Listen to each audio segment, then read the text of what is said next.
ಇತಿಹಾಸ ನೋಡಿದ್ರೆ ಯಾವಾಗಲೂ ವಿರೋಧ ಮಾಡ್ಕೊಂಡು ಬಂದಿದ್ದಾರೆ.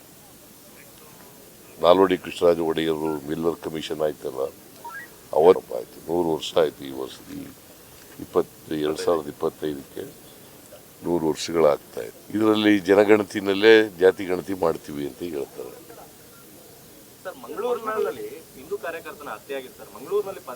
ಮೇಲೆ ಕಾನೂನು ರೀತಿಯ ಕ್ರಮ ತಗೊಳ್ತಕ್ಕಂಥದ್ದು ಆಗಬೇಕು ಅಂತ ಹೇಳಿದ್ದೀನಿ.